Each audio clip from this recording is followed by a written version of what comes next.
Deep in the heart of Veracruz, there is a town that holds an ancient secret. You won't find it in history books. Hollywood hasn't told its story, but it was the first to cry out for freedom across an entire continent. This is Yanga, a town born from fire, blood, and rebellion.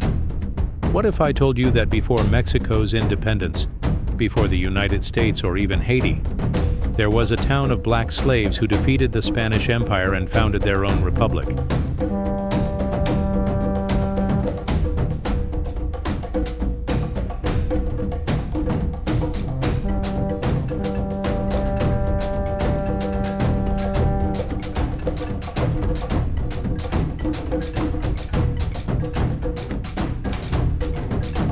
Gaspar Yanga was more than a name. He was a symbol, an African prince brought to New Spain in chains, who became a legend by leading an impossible rebellion. Yanga is believed to have come from the kingdom of Gabon or Angola in West Africa, a born leader. When he was forced to work in the sugarcane fields of Veracruz, it didn't take long before he began to organize resistance.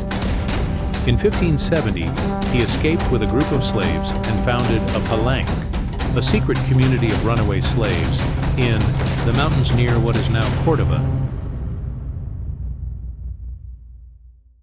For nearly 40 years, the Spanish tried to destroy Yanga's palanque. They sent troops, set ambushes, placed bounties, but Yanga and his people held strong. They knew the mountains like the backs of their hands. They attacked at night, disappeared like shadows.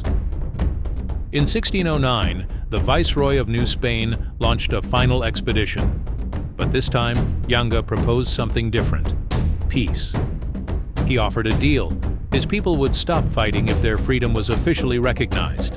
And surprisingly, the Viceroy agreed.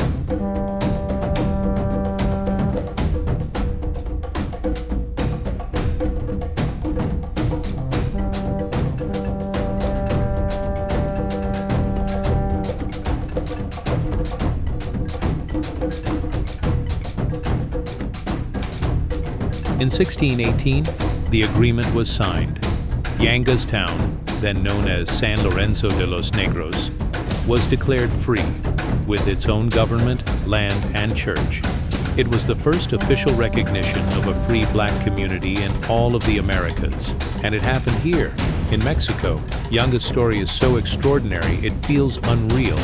But the documents are real, the testimonies are real, and the people are still there.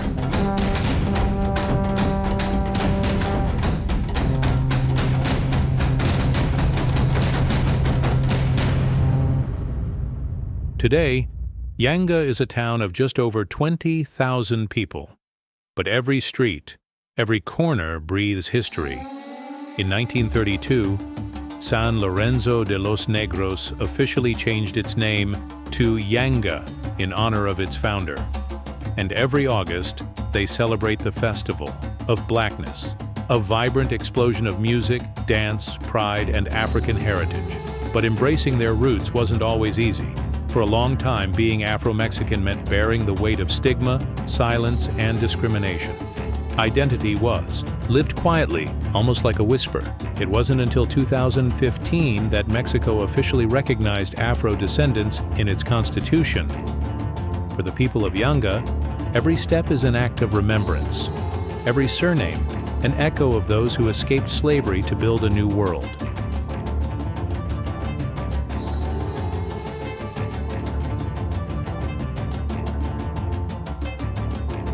What happened here, in the mountains of Veracruz, has no comparison.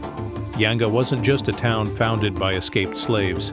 It was the first cry of freedom on an entire continent. While North America was still over 150 years away from Lincoln's Emancipation Proclamation, while Haiti hadn't yet dreamed of Toussaint Louverture, and while Mexico hadn't even begun to think about independence, Yanga already existed, a free town, a refuge, a miracle, built by men and women who had broken their chains, who fought with machetes against the king's soldiers, and who, in 1609, forced the Spanish crown to sign an unprecedented agreement to legally recognize a community of escaped slaves as an autonomous town. In 1618, the treaty was signed. That moment gave birth to what we now call Yanga, the first free town in America. Schools don't teach us this. It's not in the movies. But Yanga is one of the greatest stories of freedom ever told. And the most incredible part is that it happened 250 years before Mexico dared to call itself free. The town the system tried to erase was the first to rise, the first to win, the first to be free.